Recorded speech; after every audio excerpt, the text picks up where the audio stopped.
Alléluia. Amen. Alléluia. Amen. Yesu ashimwe. Que Jésus soit loué. Nongeye kubasuhuza mu izina rya Yesu mbese mwaramutse. Je vous salue au nom de Jésus. Est-ce que vous allez bien? Turashima Imana yongeye kuduha igitondo cy'uyu munsi. Nous louons le Seigneur qui nous donne encore ce matin. Tukaba tugiye gutangira amateraniro y'uyu munsi dushima Imana. On va commencer notre réunion d'aujourd'hui en louant le Seigneur. Reka dusabe kugira ngo hagire umuntu uzamurijwe hagati muri twe. J'aimerais que l'un d'entre nous puisse élever la voix. Aimé arazamurijwe. Aimé va élever la voix. Ashima Imana iduhaye umunsi wa none asengera amateraniro. Et va prier pour cette réunion. Éternel Dieu de gloire, Papa Dieu très saint, Seigneur, Dieu des armées, je loue ton nom. Je lève ton nom, Seigneur Dieu de gloire. Tu es merveilleux, tu es glorieux. Tu es le Dieu tout-puissant. Tu es le Dieu, Seigneur Dieu, qui règne. Alléluia, Seigneur Dieu de gloire, que ton nom soit loué. Père, Seigneur, je te prie pour cette réunion, Papa, ce culte. Papa, que tu puisses venir nous bénir, Papa, Père de gloire. Qu'on puisse voir ta face, qu'on puisse voir ta gloire, Seigneur Dieu des armées. Et qu'on puisse être transformé à ton image. Merci pour tout ce que tu fais, Seigneur Dieu de gloire. Viens, Seigneur, visiter chacun d'entre nous, Papa, Père de gloire. Viens toucher le cœur de chacun d'entre nous, Seigneur Dieu des armées. Au nom de Christ Jésus, j'ai prié. Amen. Amen. Alléluia. Amen. Nubwo uri kure ya mugenzi wawe musuhuze. Même si tu es loin de ton voisin, salue-le. Alléluia, izina ry'Imana nirihabwe icyubahiro. Que le nom de l'Éternel soit loué. Mbese mwaramutse. Est-ce que vous allez bien? Alléluia, shalom shalom. Amen.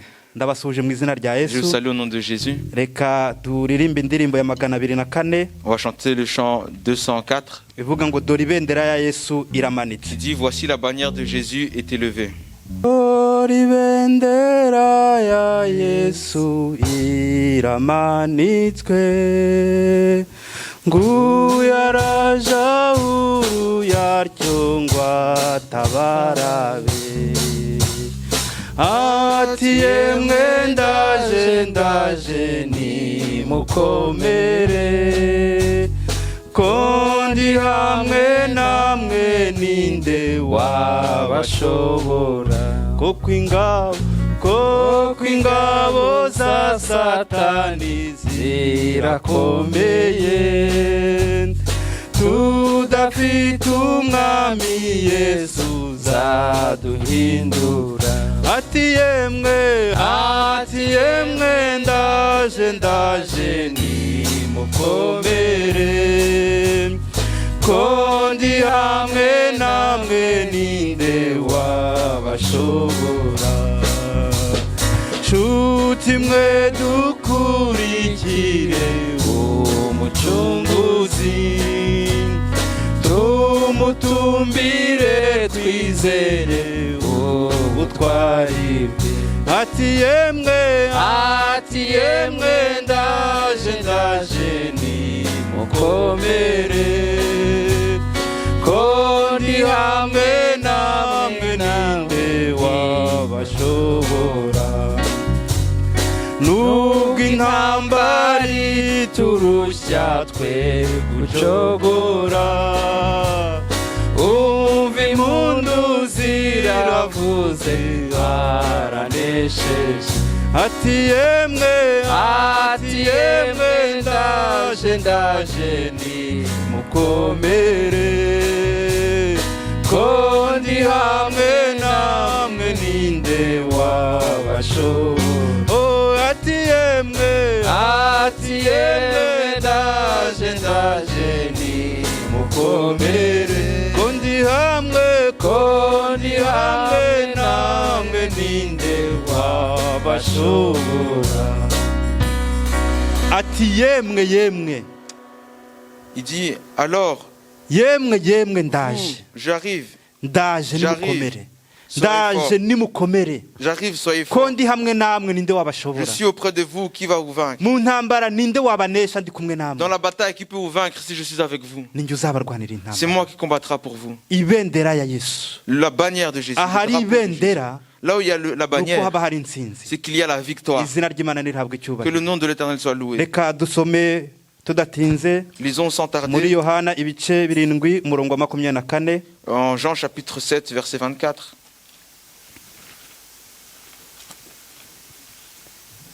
Yohana 7 umurongo wa 24 dusome mu izina rya Yesu. Ngo mwe guca imanza ku bigaragara gusa. Ahubwo muce imanza z'ukuri. Il est écrit, ne jugez pas selon l'apparence, mais jugez selon la justice. ngo ahubwo muce imanza z'ukuri. mais jugez selon la justice. Mwe guca imanza ku bigaragara kure, Ne, ku bigaragara gusa. ne jugez pas selon l'apparence seulement. Ndagira ngo mbabwire ko J'aimerais vous dire, iri jambo cette parole, ahari ushobora kuritekereza tu peux y penser ukabaza uti imanza ni izihe, et te dire, mais quel est ndi ce guca jugement? imanza zihe. Quel jugement faut-il faire? Ariko dushobora kurisobanukirwa mu bundi Mais buryo. on peut la comprendre d'une autre manière. Reka turivugeho gato. Parlons un peu de ceci. Iri jambo La parole, ndagira mbabwire, iyo umuntu agiye kwa muganga lorsque quelqu'un va à l'hôpital, urwaye, quand tu es malade, urajya kwa muganga tu vas à l'hôpital, ukicara tu t'assieds ugatekerereza muganga uko uri kumva umeze, et tu dis au médecin comment tu te sens. n'uwo muganga akagucira urubanza Et donc le médecin juge alors bikurikije ibyo wamubwiye. par rapport à ce que tu lui as dit. Ikibazo dufite Le problème que nous avons, ni uko umuntu ashobora guca urubanza akurikije ibyo ari kubona c'est que gusa, quelqu'un puisse juger selon simplement l'apparence atigeze qu'il voit, yumva impamvu y'ibyo ari kubona. sans écouter, comprendre le pourquoi de ce qu'il voit. Urwo rubanza rero umuntu aruca nabi. Alors il fait un mauvais jugement. Kandi iyo umuntu yagiye kwa muganga Et quand quelqu'un va à l'hôpital akabwira muganga uko yiyumva kose, et qui dit comment il se sent au médecin, uko muganga yamuvura kose, comment le médecin peut le soigner, aba wenyine nawe ubwo yizeye avuga uti muganga nzi ko ari kumpa imiti nyayo kuko namubwiye ibindimo byose. il est devant lui, il fait confiance au médecin parce qu'il dit j'ai tout dit à mon médecin, alors les médicaments qu'il m'a donnés sont les bons. Twumvire ijambo mu bundi buryo rero. Écoutons cette parole d'une autre manière. Turi imbere y'Imana, Nous sommes devant Dieu, waje imbere y'Imana, tu es venu devant Dieu, mwene data. mon frère, ma soeur. Ndagira ngo ikikuri ku mutima uyu munsi wa none J'aimerais que ce qu'il y a sur ton cœur aujourd'hui, ukibwire Imana, tu puisses le dire à Dieu. ukibwire Imana uko bimeze Tu kose. puisses le dire à Dieu comme c'est dans ton cœur. Noneho wowe nutaha Et toi, quand tu vas rentrer, ntuze kwicira urubanza ne te juge plus uvuga uti yo burya en disant oh, en vrai, en ibiri vérité, kumbaho Imana ntabwo inzi, ce qui m'arrive, le Seigneur ne le sait pas. ibiri kumbaho ntabwo Imana ibizi, Ce qui m'arrive, le Seigneur ne le sait pas. Imana iri gukora ibintu bimeze gutya na gutya. Le Seigneur fait des choses ainsi et ainsi. Oya, ahubwo fata ibihe byo kuganira n'Imana, Mais prends un moment pour parler avec Dieu. nubwira Imana neza, Et si tu dis tout à Dieu, ikizakubaho uzavuga uti ubu ni ubushake bw'Imana, tout ce qui va t'arriver, tu vas dire ah, ça c'est la kuko volonté de naganiriye Dieu. n'Imana nkayibwira ibindi ku mutima. Parce que je lui ai parlé et je lui ai dit ce qu'il y avait sur mon cœur. Uzumva unezerewe, Tu te sentiras Uvuga- heureux, joyeux. uvuga uti uru ni urubanza rwo Tu kuri diras Imana iri ça kuncira. c'est un jugement juste. Utuvuga uti ibi ni ibinkwiriye Imana iri Ça kunkorera. c'est ce que je mérite. Mwe guca imanza ku bigaragara gusa, Ne jugez pas selon l'apparence, ahubwo muca imanza z'ukuri. mais jugez selon la justice. Reka turirimbe indirimbo ntoya, On va chanter un chant court. ni indirimbo ivuga ngo je te donne mon cœur. Un chant qui dit je te donne mon cœur. Je te donne mon cœur, il ne m'appartient plus. Ce que j'ai de meilleur, tout est à toi, Jésus. Oui, je te donne mon cœur. Je te donne mon cœur. Il ne m'appartient plus. C'est que j'ai de meilleur. Tout est à toi, Jésus. Oui, prends mon cœur. Prends mon cœur. Prends mon âme. Je te donne tout. Prends ma vie. Me voici, je te donne tout. Mon cœur est à toi, tout à toi. Oui, je te donne mon cœur, alléluia. Je te donne mon cœur, il ne m'appartient plus. Ce que j'ai de meilleur, tout est à toi, Jésus. Alléluia, alléluia, alléluia. zamura ijwi ryawe uvuga uti Élève witeka ta nguhaye voix et umutima dis, wanjye Seigneur, je donne mon cœur. wowe wenyine usenge ku giti Toi, cyawe prie personnellement wumve ko ibikurimo bishyize imbere et y'uwiteka ressens que ce que tu as dans ton cœur, tu le dis devant Dieu. uvuga uti witeka Tu dis, Éternel, je imbere yawe je viens devant toi. je imbere yawe byose mbishyize imbere Viens yawe face à toi, je kugira mets ngo tout devant ngenze uko toi ushaka pour que tu puisses faire selon ta volonté. oh mana yacu mukiza wacu imbere yawe Mana, kugira ngo ugende uko ushaka. Nguha ubugingo bwawe, nguha umutima wawe, ndakwinginze Mana, ngo ugende uko ushaka. Ntumukore amazi kwawe, nguha ubugingo bwawe, witeka ushaka akazi kawe, imbabazi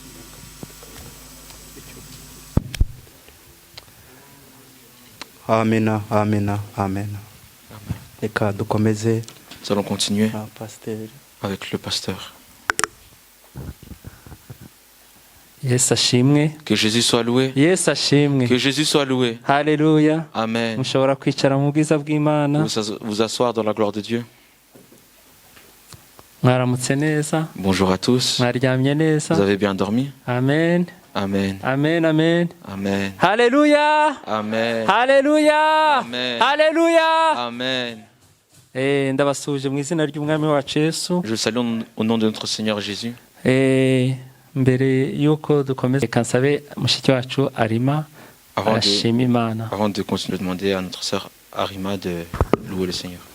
Mu by'ukuri igihe twari turi muri confinement Lorsque nous étions en confinement, en vérité, twavuze tuti tuzatanga itiro ry'ishimwe nous avions dit que nous allions donner une offrande d'action de kuri grâce. dimanche ya mbere igihe tuzaba tugiye mu itorero Le premier dimanche que nous irons à l'église. rero Imana ibare kuko ntabwo twashoboye kubikora la semaine passée Que Dieu me pardonne parce qu'on n'a pas pu le faire la semaine passée. kubera ko nyine ntabwo twashoboye kugira Imana itware ntabwo twashoboye twari twazanye twanze kugira kuja imbere y'Imana dushima Imana les mains vides. Que Dieu nous pardonne parce qu'on a refusé de venir devant le Seigneur les mains vides. Mu by'ukuri turashima Imana burya yabanye natwe ikaturinda. Nous le Seigneur de la manière dont il était avec nous et qu'il nous a gardés. Ntibyari byoroshye namba. Ce n'était pas facile. Turashima Imana ko yabanye natwe haba Nous le mu Seigneur rugo parce qu'il était avec nous kandi ikomeje kuturinda. et qu'il continue à nous garder. Ndashima Imana rero ikindi shima Imana nuko Et c'est pourquoi encore je loue le Seigneur. Ejo mu gitondo narabyutse Hier matin, je me suis réveillé. Quand je me suis levé, neza neza numva umutima uratangiye nyine urabyina mu gituza. je sentais mon cœur danser dans mon torse, Ariko kubera yuko dans ma poitrine. burya indwara zo kwa muganga umuntu azimenya. Les maladies à l'hôpital, on les reconnaît. Nahise mvuga nti ibi bintu ni ibintu bikeneye amasengesho. Mais je me suis dit que ça, c'était quelque chose qui nécessitait des prières. Kuko hari ikintu Imana yigeze kumbwira. Parce que quelque chose que Dieu m'avait dit. Imana arambwira ati quelles que soient les épreuves. Il m'avait dit, quelles que soient les épreuves. Arima ntukiganyire. Il m'a dit, Arima, ne te plains pas. Ati uhore unezerewe. Sois toujours joyeuse. Rero Imana ibaharire kuko muri épreuve twahuye nayo mu cyumweru gishize cyo kuri umubyeyi wacu. Mais que Dieu me pardonne parce que dans l'épreuve que nous avons subie en perdant notre parent dans la semaine passée, Namba umubiri kweri nyene Imana ije imbabarira. je suis fait de chair vraiment que Dieu me pardonne. Ntabwo nashoboye kwihangana malgré ko Imana yambwiye ati quelles que soient les épreuves uhore unezerewe ntukiganyire. Je n'ai pas pu rester calme malgré que Dieu m'avait dit ibyo nabayemo ejo que sois joyeuse. umunsi wose Et la manière dont j'ai passé la journée hier, yabaye conséquence rero nyine yuko kugira kwibagirwa ko Imana yambwiye ati ntukigere ubabara uhorane umunezero. c'était la conséquence du fait que j'ai oublié la parole de Dieu qui disait ne te plains pas mais sois toujours joyeuse. Rero nyine umutima warabyinye mu gituza. Et mon cœur dansait dans ma poitrine. Noneho ubwo mu rugo baransengera. On a prié pour moi. Noneho ngera mvuga nti reka mbwire pasiteri mubwira nyine ni umubyeyi wacu nyine kugira ngo nyine nawe nzi yuko nyine adusengera. Et arrivé un moment, j'ai dit non, il faut que je dise au pasteur. Ubwo namutelefona namubwira nyine ikibazo ngize. Il prie pour moi. Kandi kweri Imana yarumvise gusenga kwacu. Et en vérité, Dieu a écouté nos prières. Noneho ubwo nijoro byaraye uko. Et la nuit, ça a été comme ça. Noneho ku buryo hageze katurari zibura byanze ko ndyama. Et jusqu'à ce que peu avant 4 heures, je n'étais pas encore endormi. Noneho ngeraho mbwira Imana nukuri byari bingoye ndagenda ndasenga ndabwira Yesu nti Yesu ndazi ko ufite stock nini cyane y'ibitotsi.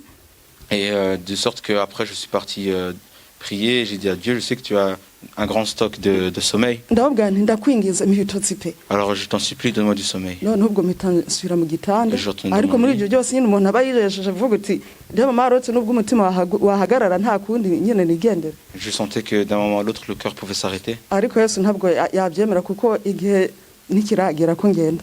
Mais Mbwiriza Dieu ne gukora l'a pas Imana permis parce d'abord. que le temps de ma mort n'est pas encore ni arrivé. ukuri ndashima Imana rero nahise ndyama ndasinzira Je veux le Seigneur parce que j'ai dormi et je me suis endormi. hashize nk'isaha nongera ndikangura Après 1 heure, je me suis réveillé nyuma ndongera ndasinzira Je me suis encore noneho endormi. niciye mu mawitero zirengaho gatoya. et je me suis réveillé ni ukuri peu après 8 ndashima heures. Imana yuko ubu Je veux le Seigneur parce que maintenant, kuva ico gihe ndyama depuis ce moment de sommeil que j'ai eu, ubu ni ukuri ndamahoro umutima là watuje. vraiment je suis en paix, mon cœur est en paix. bene data ufite ikigeragezo ntukavuge ngo reka ngo simbwire umuntu ngo asengere. ni ukuri je nabonye bingoye ndavuga nti reka ntabaze na pasteur wacu Alors, si tu as un problème, mon frère, ma soeur, ne dis pas, je ne veux le dire à personne pour qu'il m'aide. Moi, j'ai directement demandé au pasteur pour qu'il m'aide à prier. Imana niyumva amashimwe yacu. Et le Seigneur qui entend nos louanges, hano nyine ni shima ni ituro ry'ishimwe ngiye guhanura ngo aje gushira mu giseke. c'est une offrande d'action de grâce. ni un petit geste de reconnaissance ntaho bihuriye n'iby'Imana idukorera ariko c'est un petit geste de reconnaissance, ça n'a rien à voir avec beaucoup de choses que Dieu fait pour nous.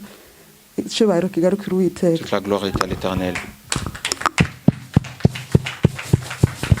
Hakuna Mungu kama wewe, hakuna Mungu kama wewe, hakuna Mungu kama wewe, ewe Mungu wangu.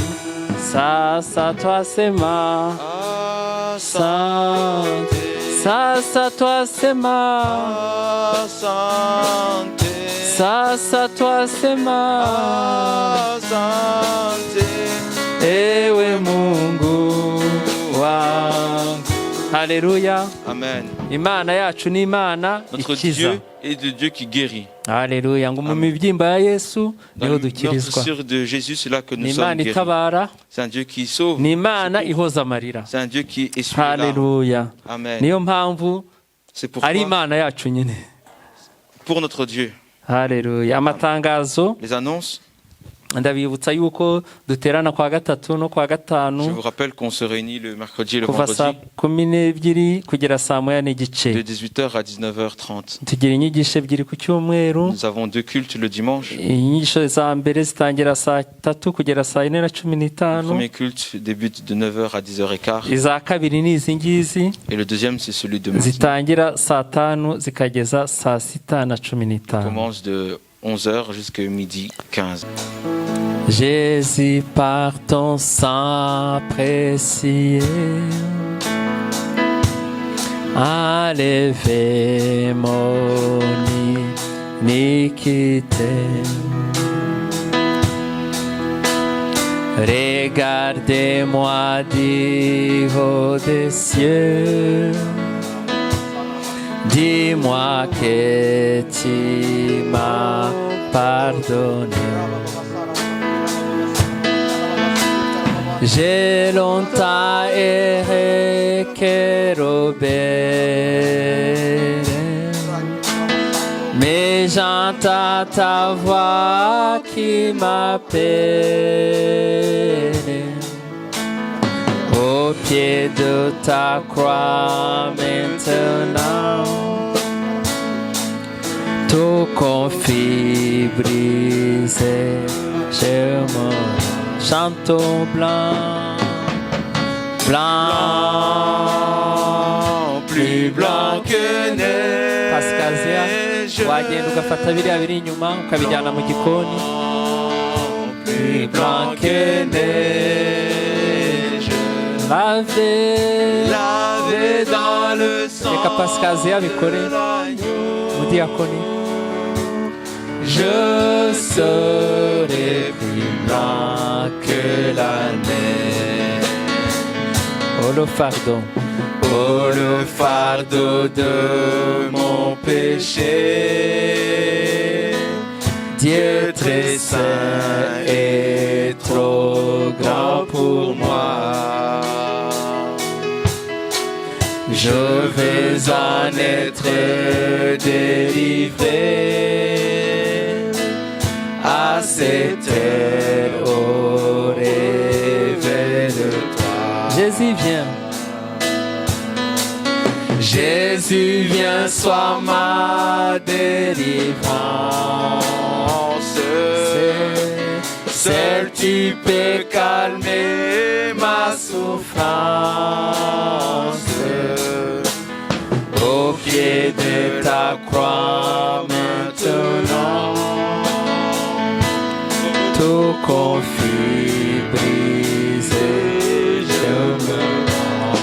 Chanteau blanc, blanc, plus blanc que neige, blanc, plus blanc que neige, lavé dans le sang de l'agneau.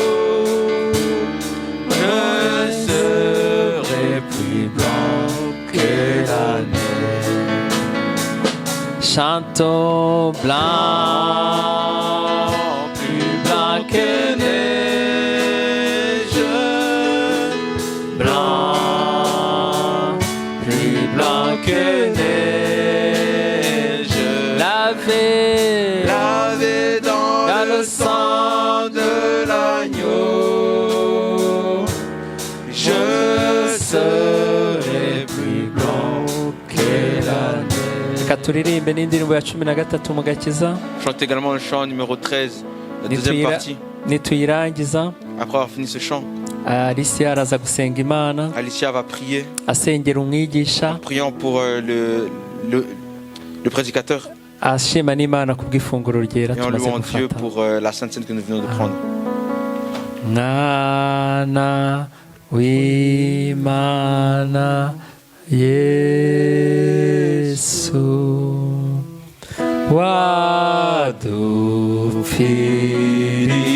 wadupfiriye twese kuri wa musaraba bagushinyagurira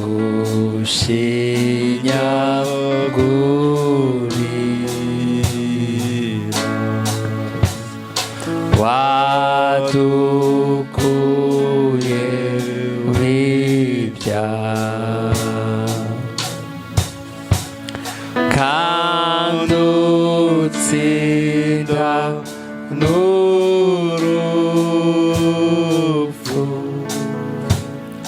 duha amahoro Yesu. Prions avec Alicia. Tusengane na Alicia. Seigneur, Dieu de gloire, Père éternel des armées, je te bénis et je te glorifie car tu es Dieu. Merci Seigneur pour le souffle de vie. Merci Seigneur car tu nous as permis de nouveau d'être ici dans ta maison ce matin. Merci Seigneur pour ton amour. Merci Seigneur pour ta miséricorde. Merci Seigneur car tu as fait de nous tes serviteurs et servants et servantes Seigneur. Merci Seigneur. Si nous sommes ici aujourd'hui, c'est pas parce que nous sommes plus saints ou plus méritants que les autres, c'est uniquement et seulement par ton amour et Seigneur ta miséricorde. Seigneur, je te montre Seigneur la personne qui va nous prêcher la parole Seigneur. Je te montre Seigneur ton serviteur ou ta servante Dieu de gloire. Sois avec cette personne Seigneur. Que ça soit toi Seigneur qui parle à travers cette personne Seigneur. Que ça soit Seigneur qui parle Seigneur à travers cette bouche Dieu de gloire. Pas pour Seigneur notre gloire Seigneur, mais pour la gloire de ton nom Dieu de gloire. Merci Seigneur car tu nous as permis Seigneur d'être à ta table ce matin Seigneur. Merci Seigneur pour la Sainte Seine Dieu de gloire. Merci pour tous tes bienfaits Seigneur. Merci pour tout ce que tu as accompli dans nos vies Dieu de gloire. Seigneur, je t'en supplie, demeure avec nous, Seigneur, ce matin. Règne avec nous, Seigneur, ce matin. Donne-nous, Seigneur, la sagesse de comprendre ta parole, Dieu de gloire. Donne-nous, Seigneur, la sagesse, Seigneur, de comprendre, Seigneur, quelle est ta volonté, Dieu de gloire. Donne-nous, Seigneur, la puissance et le pouvoir, Seigneur, de combattre le péché, Dieu de gloire. Merci Seigneur, car je sais que tu as entendu, Seigneur, ma prière, notre prière, Dieu de gloire. Seigneur, par le salut que tu nous as donné, Seigneur, tu nous as donné le pouvoir et la puissance, Seigneur, d'écraser les démons, de marcher sur les scorpions. Seigneur, je chasse tout esprit de distraction, tout esprit de doute, Seigneur, dans cette église ce matin. Que nous soyons, Seigneur, dans ta présence et uniquement, Seigneur, dans ta présence. Merci, Seigneur, d'avoir exaucé ma prière. Mon âme t'élève, mon âme te bénit, mon âme te glorifie, Dieu de gloire. C'est dans le nom de Jésus-Christ de Nazareth que nous t'avons prié. Amen. Amen. Amen. Amen. Yesu ashimwe. Que Jésus soit loué. Yesu ashimwe. Que Jésus soit loué. Amen. Amen. Ndabaramukije mwese mu izina ry'umwami wacu Yesu Kristo. Je vous salue tous au nom de notre Seigneur Jésus-Christ. Kandi ashima n'Imana ko muri ngaha. Et je loue le Seigneur parce que vous êtes en ce lieu. Ndashima n'Imana ko twese turi ngaha turi bazima. Je loue le Seigneur parce que nous sommes tous en ce lieu et nous allons bien. Yo irinda bayo. Lui qui garde les siens. N'Imana nzima. C'est le Dieu vivant. N'Imana ikwiye guhabwa Le icubahiro. Dieu digne de gloire. N'umwami wacu. C'est notre Seigneur. Niwe akwiye kutuganza. C'est lui qui doit nous conduire. Niwe akwiye kutuyobora. C'est lui qui doit nous conduire, nous Niwe akwiye diriger. kutuja imbere igihe cyose. C'est lui qui doit marcher devant nous à chaque instant. Reka dutangure turirimba indirimbo y'ijana mirongo inani na gatandatu. On va commencer par le chant numéro 186, mu za mbere. première partie. Kandi reka ndabasabe duhaguruke Et j'aimerais vous tuyiririmbe demander de vous mettre debout, qu'on puisse chanter ce chant avec joie, twiyumvira ku izina rya Yesu. en pensant au nom de Jésus. Izina rya Yesu. Le nom de Jésus. Izina rya Yesu. Le nom de Jésus. Umwami Yesu. Le Seigneur Jésus. Turirimbe iyi ndirimbo Chantons ce twitekereza. chant en pensant à cela. Turarimba igice ca mbere n'icya gatatu. Chantez la première strophe et la troisième. Amen. Reka tuyiririmbe Chantons ce kandi chant. tuyitekerezaho En pensant ibi à yacu tuyigire yacu. En faisant ce chant le nôtre. Amen. Amen. Mwisi yacu no ijuru nta zina nk'irya Yesu, nta rindi ryampumuriza n'iryo watubambiwe. Iryo zina ndarikunda ry'umucunguzi wanjye, iryo zina rihebuje niryo rinyirigiza. Iryo zina ryiza cyane niryo ngabingingira. Irya myambi ya Satani ntabwo yarishobora. Iryo zina ndarikunda n'iry'umucunguzi wanjye, iryo zina rihebuje niryo rinyiringiza. Amen. Amen. Murashobora kuruhuka. Vous pouvez vous asseoir. Iyi ndirimbo irambwira Ce chant me dit, ngo mu isi yacu no mu ijuru nta zina nk'irya Yesu. sur notre terre comme dans les cieux, il n'y a aucun autre nom que celui de Jésus. Nta rindi zina rishobora kumpumuriza uretse iryo zina. Il n'y a pas d'autre nom qui puisse me consoler à part ce nom. Iryo zina ni ry'uwatubambiwe. Ce nom, c'est celui de celui qui s'est donné pour nous à la croix. Iryo zina ni ry'uwakubambiwe. C'est le nom de celui qui a été crucifié pour toi. Iryo zina ni ry'uwambambiwe. C'est le nom de celui qui a été crucifié pour moi. Amen. Amen. Ngo iryo zina ni ryiza cyane. Ce nom est un nom merveilleux. Ni ingabo inkingira. C'est un bouclier qui me protège. Ni ingabo inkingira. C'est un bouclier qui me protège. Inkingira iki? Qui me protège de quoi?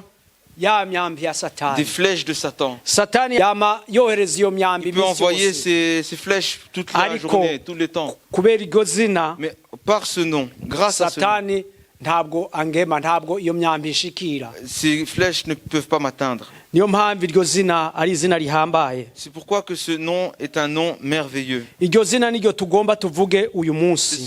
C'est de ce nom que nous allons parler aujourd'hui. Iryo zina rihumuriza niryo dushaka kugira ico turivuga ko Ce nom kuri qui uyu munsi wa console, none. c'est de ce nom que nous voulons parler en ce jour. Mbega iryo zina rya Yesu kuri wewe niki? Qu'est-ce que le nom de Jésus pour toi? Mbega iryo zina rya Yesu kuri wewe rikubwiye iki? Que te dit le nom de Jésus pour toi?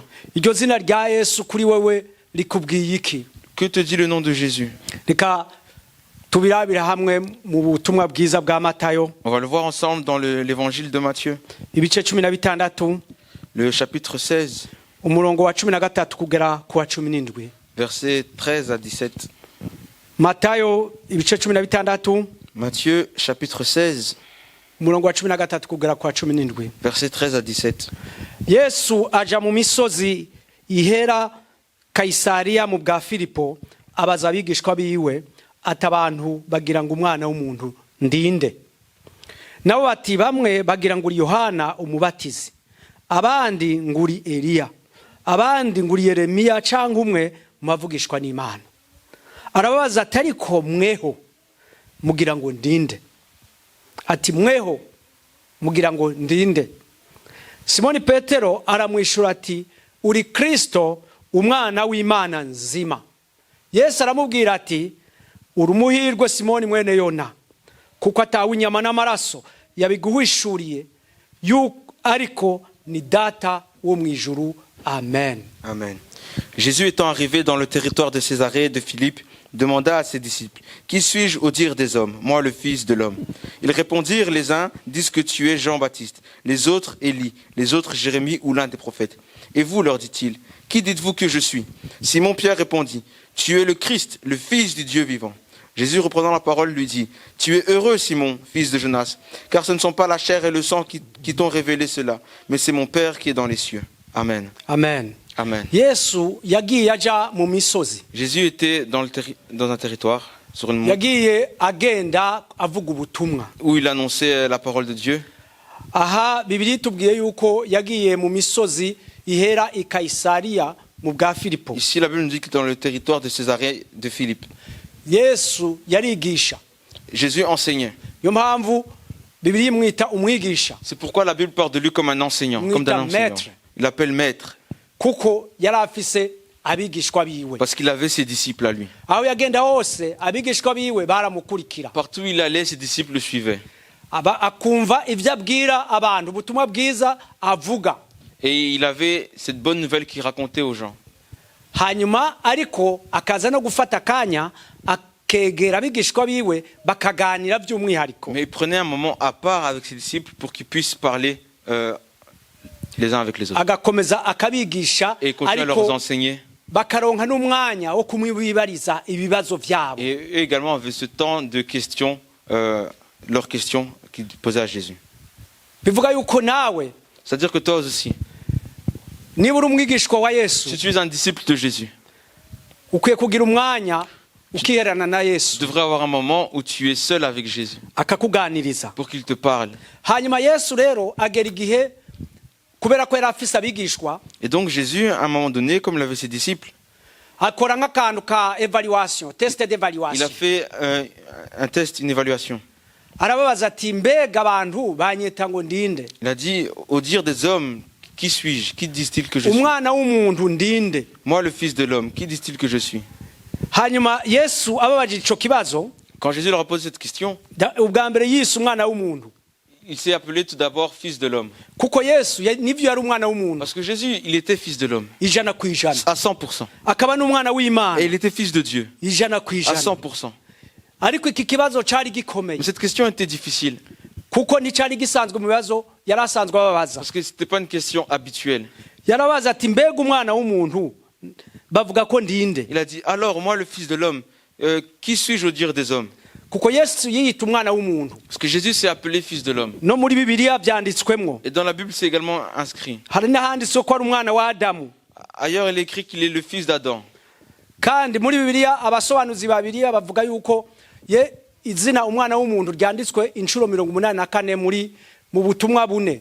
Et, Butumwa bwiza bune. ceux qui étudient la Bible disent que le terme Fils de l'homme est inscrit 84 fois dans les évangiles. nivyo mu butumwa bwiza bwa Matayo, Mariko, Luka na Yohana. Donc dans l'évangile de Matthieu, Marc, Luc et Jean.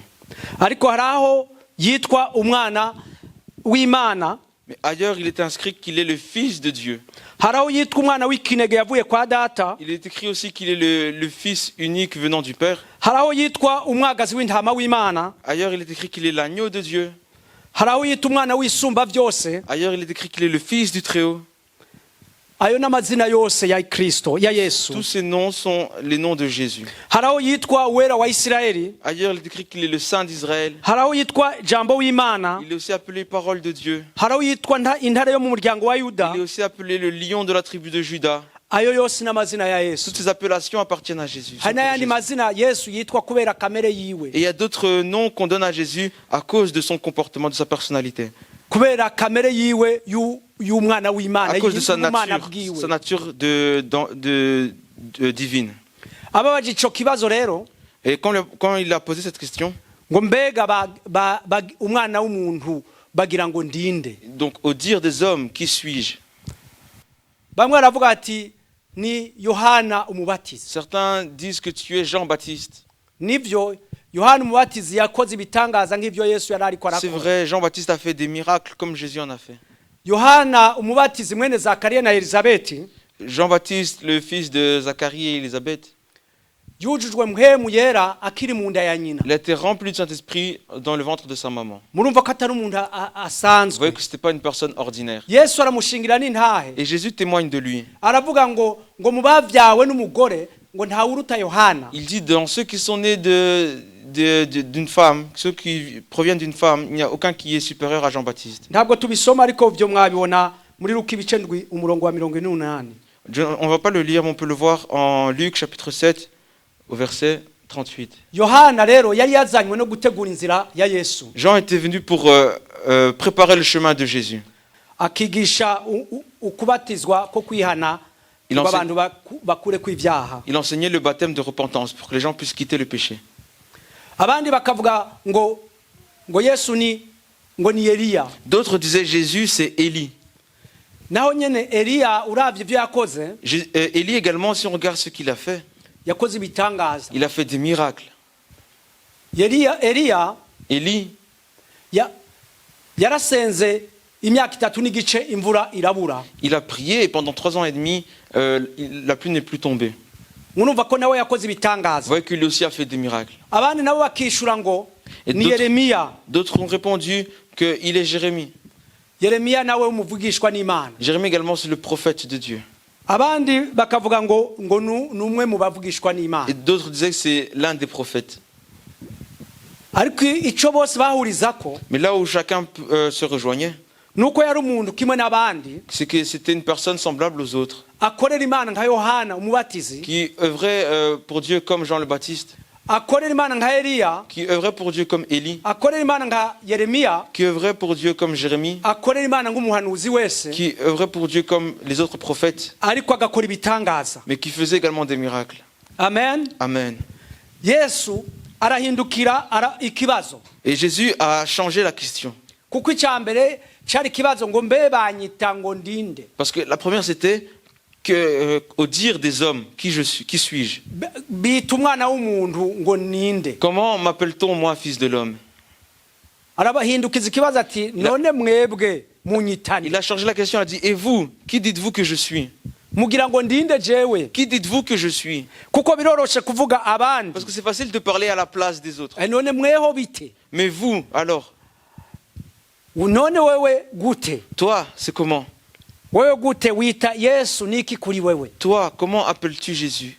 Umwami Yesu niki kuri wewe? Qui est pour toi le Seigneur Jésus? Kuri uyu munsi wa none. En ce jour. Wewe wa mukobwa wa muhungu. Toi, jeune garçon, jeune fille. Wa muvyeyi wa mupfasoni. Mugore. Toi, dame, toi, monsieur.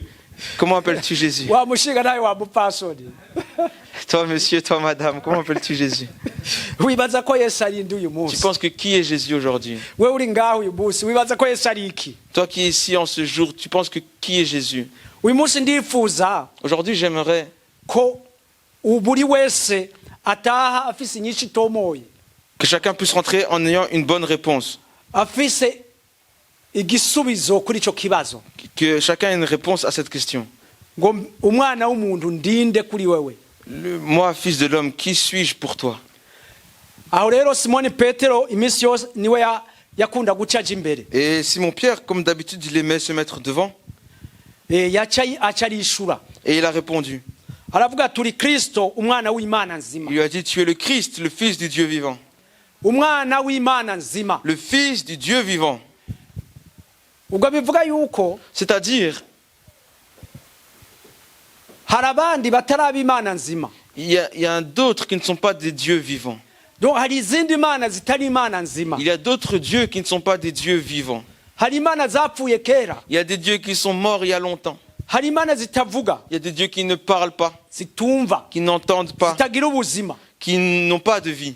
Imana ibishushanyo by'abantu. C'est des idoles, des images taillées par les hommes. Hari Imana rero zaremwe n'ivyumviro n'amaboko y'abana b'abantu. Il y a des dieux qui ont été créés par la pensée et les mains des hommes. Mwibuke ikimasa c'izahabu. Rappelez-vous du veau d'or. Mwibuke Bayali. Rappelez-vous de Baal. Ni mwibuke ku banyarwanda ryangombe. Rappelez-vous pour les Rwandais, Yangombe. Ku barundi kiranga kiri umweru. Kiranga. Pour les Burundais, Kiranga. Izo ni Imana zaremwe. Ce sont des dieux qui ont été créés par la pensée, par la tête des hommes. Ariko Imana yacu ni Imana irema. Mais notre Dieu, c'est un Dieu créateur. Ni Imana yaremye byose. C'est un Dieu qui a créé toutes choses. Ivyo tuzi n'ivyo tutazi. Tout ce que nous savons, tout ce que nous ne savons pas. Ivyavumbuwe Tout n'ibitaravumburwa. ce qui a été découvert, tout ce qui n'a pas encore été découvert. Kuko n'ibivumburwa Imana ibizi ko biriho. Parce que ce qui n'est pas encore découvert, Dieu sait que ça existe déjà. Ariko abantu bakishira hejuru ngo barabivumbuye. Mais les gens s'élèvent en disant, ah, j'ai découvert ceci, cela. Bamwe muri bo ntibamenye ko Imana iri hejuru ya Et byose. certains d'entre eux ne savent pas que Dieu surpasse toutes ces choses. Uyu Petero rero Ici, Pierre, alors, niwe avuze turi Kristo umwana w'Imana nzima. s'il dit, tu es le Christ, le Fils du Dieu vivant. Reka tuvuge gatoya kuri Petero. Parlons un peu de Pierre. Petero Pierre, yari inshuti ya Yesu ko. c'est un ami de Jésus vraiment. Yari inshuti yo ku mutima ya Yesu. Un ami proche de Jésus. Petero aho Intime de Yesu Jésus. yabari Petero yabahari. Là où était Jésus, Pierre était là. Bafata Yesu Petero yari ahari. Lorsqu'on a arrêté Jésus, Pierre était là. Yesu aja gusenga Petero yari Lorsque ahari. Jésus allait prier, Pierre était là. Ahubwo Petero yari yabwiye Yesu ko yiteguye kuja no muri prison no mu rupfu ko azoba ari kumwe nawe. Et Pierre avait même dit à Jésus qu'il s'apprêtait, qu'il était prêt à aller jusqu'en prison, même jusqu'à la mort pour lui. Kubera ko yari inshuti yiwe Parce que yamukunda. c'était un ami intime de Jésus. Ariko ijambo ry'Imana riratubwira ko Mais la parole de Dieu nous dit ko Petero yihakanye Yesu. que Pierre a renié Jésus. Aha turibaza impamvu kubera ko ari we yihakanye Yesu. Tu peux te demander pourquoi c'est lui qui a renié Jésus. Kuki atari Matayo? Pourquoi c'est pas Matthieu? Kuko atari Yohana? Pourquoi ce n'est pas Jean? Kuko atari abandi? Pourquoi ce ne sont pas les autres? Mbega yamwihakana abandi bari barihe? En vérité, quand il a renié Jésus, où étaient les autres? Muja mwiyumvira aho abandi boba bari igihe Petero yihakana Yesu. Est-ce que vous avez déjà entendu parler où se trouvaient les autres lorsque Pierre a renié Jésus? Abo bandi ntibari bahari ntibashobora kumwihakana. Petero yamwihakanye kuko yari ahari. Les autres ne pouvaient pas le renier parce qu'il n'était même pas là. Pierre l'a renié parce qu'il était là. Kuko Petero yarakurikira Yesu. Parce que Pierre suivait Jésus. Kandi n'ikindi naco umwuka wera ntiyari bwaze. Et en plus, le Saint-Esprit n'était pas encore arrivé. Kuko igihe Petero yari afise umwuka wera Parce que lorsque Pierre a reçu le Saint-Esprit, yaravugiye Yesu. il a parlé pour Jésus. Turabisoma mu gitabo mu vyakozwe n'intumwa igihe baronka umwuka wera. On peut le lire dans le livre des Actes des Apôtres lorsqu'ils ont reçu le Saint-Esprit. Petero niwe yahamije ivya Yesu. C'est Pierre qui a témoigné de Jésus-Christ. Kandi abasobanuzi abahanga mu vya Bibiliya bavuga ko Petero yapfuye yishwe kw'ibw'izina rya Yesu. Et les étudiants de la Bible disent que Pierre a été tué en martyr pour Jésus.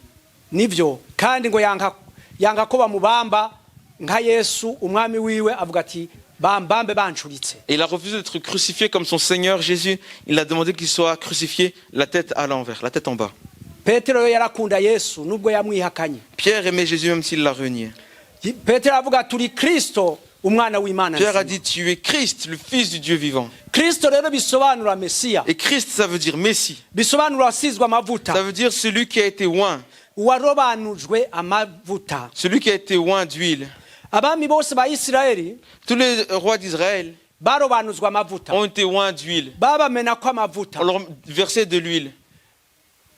ayo mavuta Cette huile, uwayabamenako yaba ari umuhanuzi canke umuherezi. celui qui l'a versé sur eux, qui les oignait, c'était soit un prophète ou alors le souverain sacrificateur. Mbe nobabaza umwami wa mbere wa Isirayeli yitwa nde? Et je voudrais vous demander qui était le premier roi d'Israël.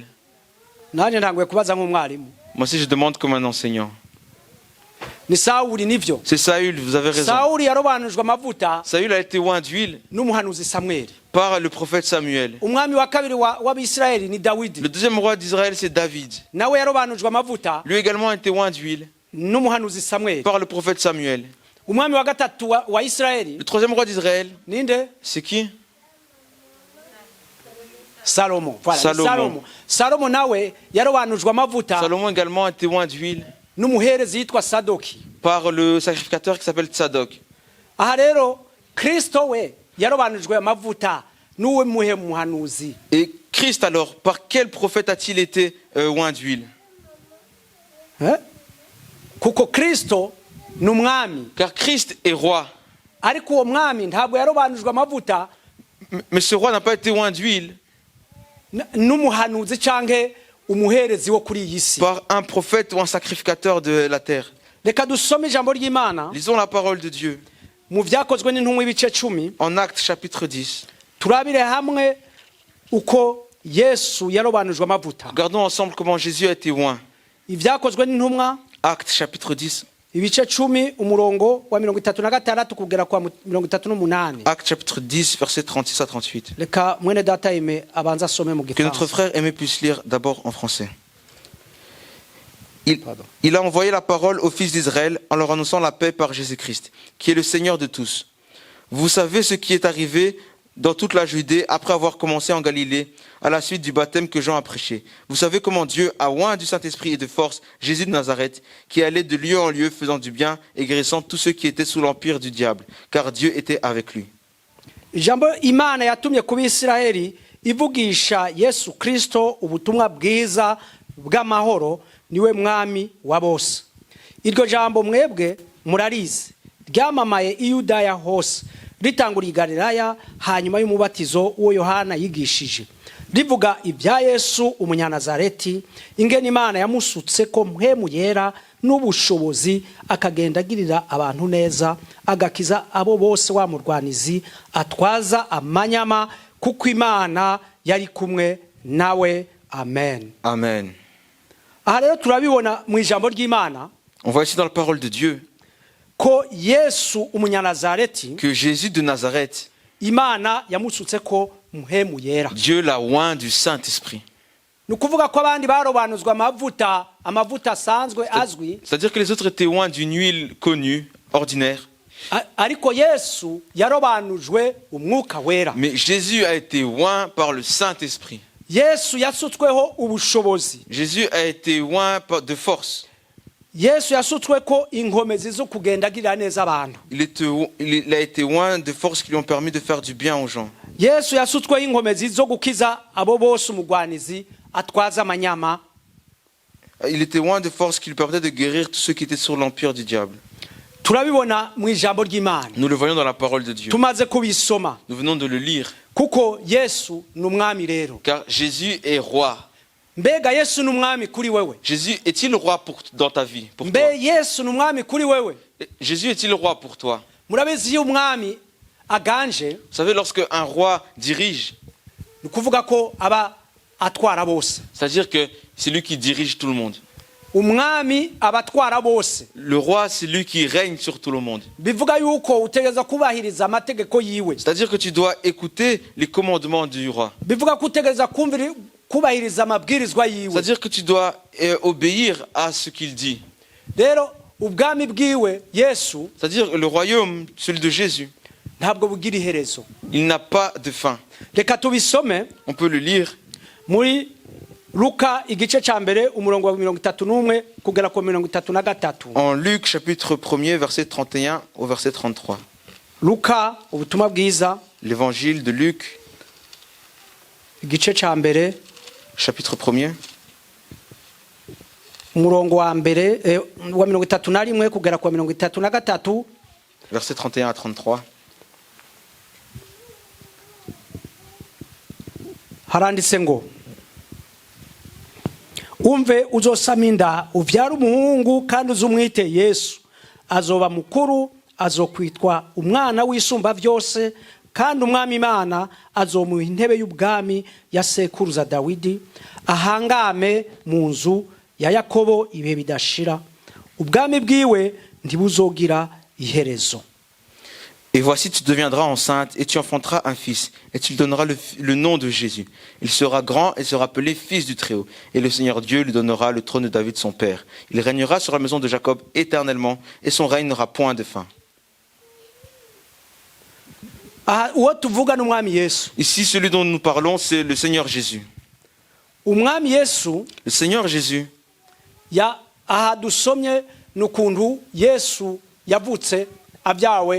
nous avons lu comment Jésus est né en étant accouché par Marie.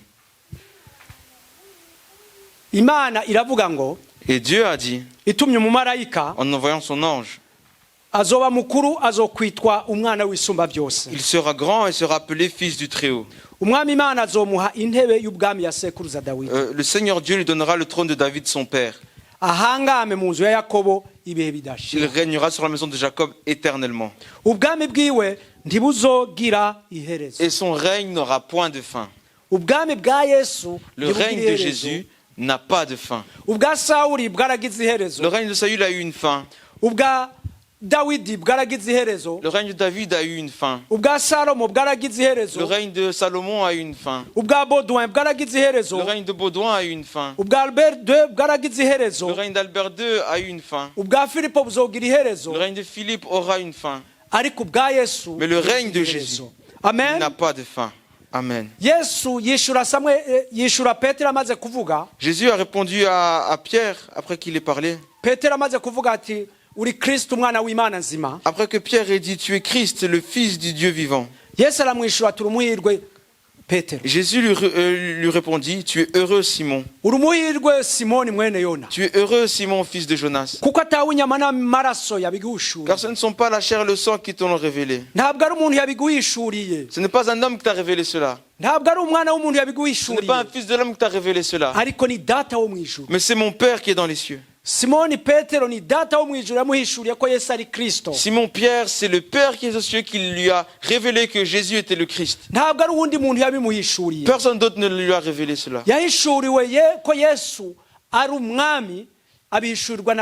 Il a eu la révélation de la royauté de Jésus par le Père qui est aux cieux. Louons le Seigneur. Louons le Seigneur parce que nous aussi, nous disons que Jésus est le Fils de Dieu. Et que son règne n'a pas de fin. Il n'a pas de fin. Son règne n'a pas de fin. Et il est nécessaire que ce règne débute dans ton cœur. La question que je vais te poser aujourd'hui.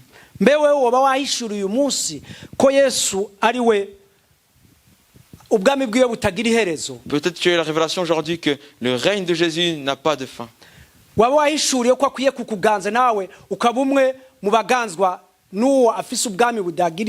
As-tu la révélation qu'il doit te conduire toi aussi comme il conduit ceux qui savent que son règne n'a pas de fin? Alors que Jésus soit roi pour toi en ce jour. Qu'il soit roi pour moi. Qu'il soit roi pour ta famille à partir d'aujourd'hui. Qu'il soit pour ma famille le roi à partir d'aujourd'hui. Qu'il soit roi pour mon pays à partir d'aujourd'hui. Qu'il soit roi pour ton pays à partir d'aujourd'hui. Qu'il me conduise, qu'il te conduise. Qu'il nous dirige ensemble. Car Simon Pierre lui a répondu, tu es Christ, le Fils du Dieu vivant. Et Jésus lui a répondu, tu es heureux Simon, fils de Jonas.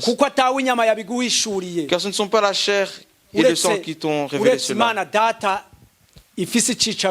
Mais c'est mon Père qui est dans les cieux, qui règne dans les cieux. Aujourd'hui alors, j'aimerais que tu puisses répondre. Tu puisses répondre précisément. mbe kuri wowe Yesu ninde? Qui est Jésus pour toi? Mbega n'umwami? Est-il roi? Est-il Mbega Seigneur? niba ari umwami arakuganza byo koko? Et s'il est roi, est-ce qu'il te dirige vraiment? Est-ce que c'est lui qui dirige? Mbe niwe mwami wenyine ufise? Est-il le seul roi que tu as? Cyangwa ufise abami benshi? Ou alors tu as plusieurs rois, plusieurs seigneurs? Birakwiye ko ico kibazo tucibaza. Il est nécessaire de se poser cette question.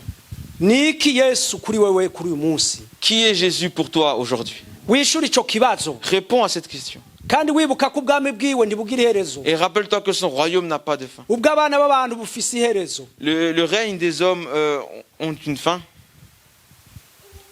Reka tubitekereze. Pensons à cela Hanyuma dutange inyishu. et répondons ensuite. Inyishu kuko ubwami bwa Yesu butagira iherezo. Je nshaka kubwinjiramo. Comme le règne de Jésus n'a pas de fin, j'aimerais entrer dans ce règne, dans ce royaume. Shaka kuwo mwami abariwe anyobora. J'aimerais que ce roi soit celui qui me dirige. Shaka ko nokora ivyo uwo mwami ashaka. J'aimerais faire la volonté de ce roi. Hari ubisenze mu kanya. Il y a quelqu'un qui vient de le prier à l'instant, il y a un peu de temps. Ubushake bw'Imana. Que la volonté de Dieu soit faite. Murabizi ko n'uyu mwaka dufise icifuzo cyo ngo unyigishe gukora ugushaka Vous kwawe. savez que cette année nous avons également ce sujet de prière qui dit enseigne-moi ta volonté. À faire ta Yesu volonté. adufashe rero kugira ngo atubere umwami. Que Jésus nous aide pour qu'il soit pour nous un roi, un seigneur. Kandi yiteguye kugufasha no kumfasha. Et il s'apprête à t'aider, à m'aider. Amen. Amen. Iri jambo ry'Imana niryo Imana yashize ku mutima. Cette parole, c'est celle que Dieu a mis sur mon cœur. Ngiryo ni muryakire rero. Voici, accueillez-la alors. Reka nsabe pasiteri adusengere. Je vais demander au pasteur de prier pour nous. Reka nsabe umushumba adusengere. Le pasteur principal de prier pour nous. Reka duhaguruke. On va se mettre debout. On peut se mettre debout. Jésus-Christ est Seigneur. Il est sorti du tombeau, il est Seigneur. Tout genou fléchira, tout terrain confessera que Jésus est Seigneur. N'umwami